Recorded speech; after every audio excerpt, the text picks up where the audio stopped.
Our opening words are from Adrian Rich in a poem called Natural Resources.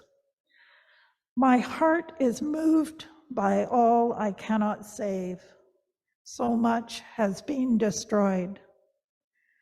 I have to cast my lot with those who, age after age, perversely, with no extraordinary power, reconstitute the world. The chalice lighting also comes from the book, which is the topic for today, All We Can Save, Truth, Courage, and Solutions for the Climate Crisis. We light our chalice for all we can save. All speaks to the whole, each and every, nothing left out. We speaks to the collective, to collaboration, to community, to the relational work at hand. Can speaks to sheer determination. This shit ain't over yet. And save speaks to our opportunity and duty to protect nature, ecosystems, species, and one another. So that was a wonderful overview of some of the things that can happen in the world when people of any age make a decision to take action. So I'm going to be gathering together some of the little snippets from this book, All We Can Save, Truth, Courage, and Solutions for the Climate Crisis, edited by Ayanna Elizabeth Johnson and Catherine Wilkinson. It is a collection of writings by 60 authors and poets, all of them women, all of them from the United States. And a lot of what they say is applicable in Canada. I'll begin with Truth. This is from Begin by Ayanna Elizabeth Johnson and Catherine K. Wilkinson. Research shows that women have an edge over men when it comes to the planet, caring about the environment and climate change and acting on that care, aversion to taking outsized risk or imposing it on others. This edge carries into politics and policy making. Female legislatures more strongly support environmental laws, and stricter laws at that. When parliaments have greater representation of women, they are more likely to ratify environmental treaties. And later in the same article, to address our climate emergency, we must rapidly, radically reshape society. We need every solution and every soldier, every solver. As the saying goes, to change everything, we need everyone. Humanity cannot survive the status quo, and neither can many other species and ecosystems. And then from a young adult activist in Calling In, Shia Bastida, people in developed countries and big cities are too comfortable, and nothing changes when we stay in a state of unbotheredness. We need to be uncomfortable about the system to change it, and youth are bringing the climate crisis to attention to channel action out of uneasiness. And then the anthology invites courage in many of the stories. From Shia Bastida again, it's time to change our mindset toward implementing solutions. A vibrant, fair, and regenerative future is possible, not when thousands of people do climate justice activism perfectly, but when millions of people do the best they can. And Politics of Policy by Maggie Thomas. We can't allow climate policy to be about ego and credit.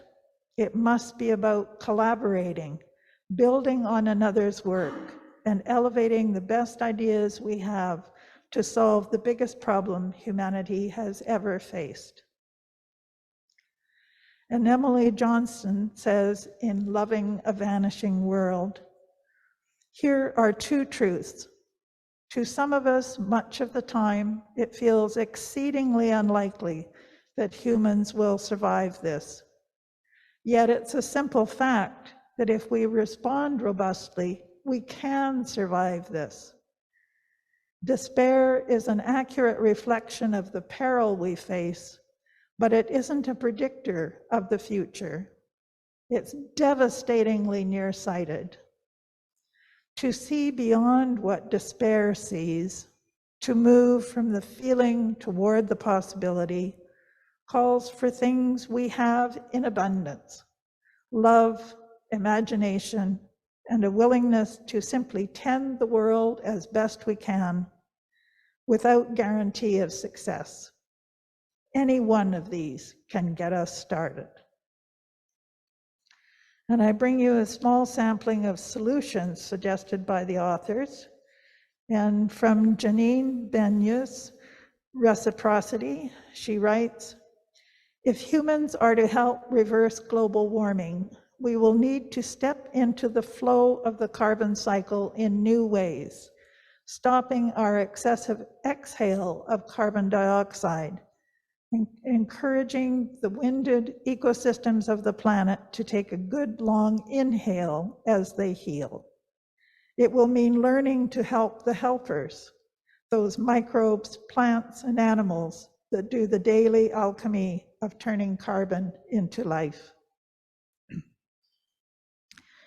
Naomi Klein writes in her article On Fire, talking about the Green New Deal. The idea is a simple one.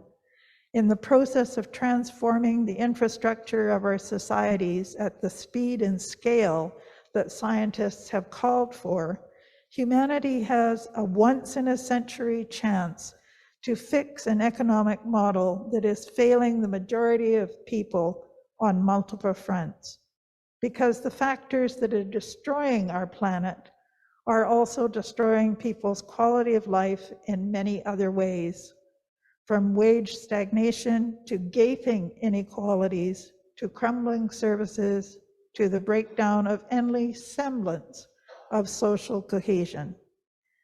Challenging these underlying forces is an opportunity to solve several interlocking crises at once.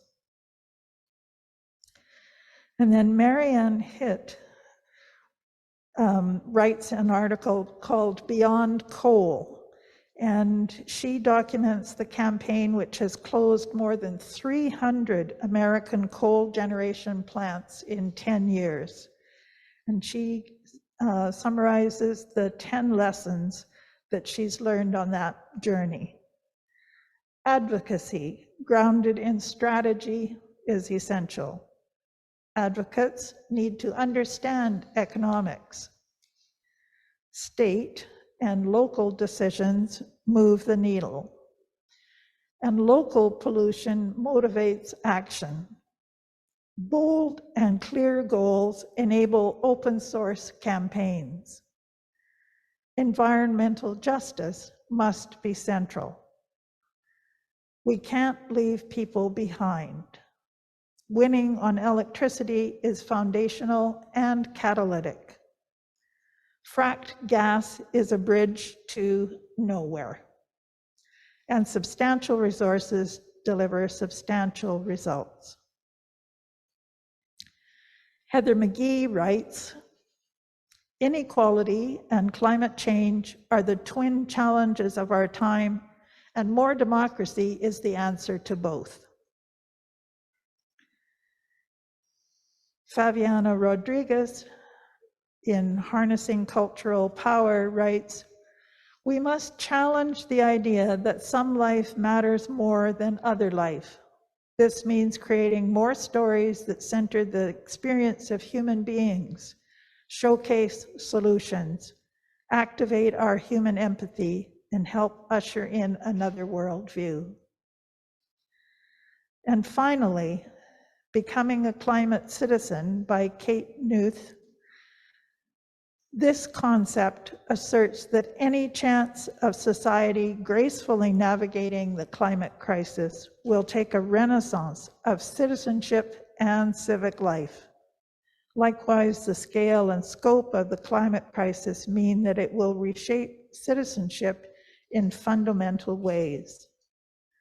Wariness exists about the words citizen and citizenship, and for good reasons. But to cede the idea of citizenship to undemocratic forces is something I am unwilling to do. It remains a powerful description for ways of being and acting in public life, upon which democracy depends. Citizenship, at its core, is a sacred trust between the individual and collective. As we face the climate crisis, this trust and how we understand and act on it is more critical than ever.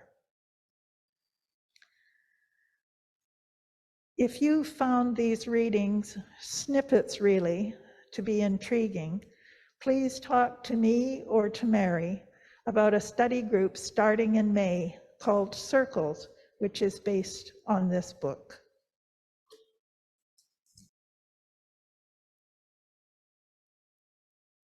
We extinguish our chalice flame, but not the warmth of this courageous community, the light of learning and the vision of new ideas, the spark of joy that gives us needed energy. These we carry in our hearts and minds, ready like an emergency kit to bring out at a moment's notice.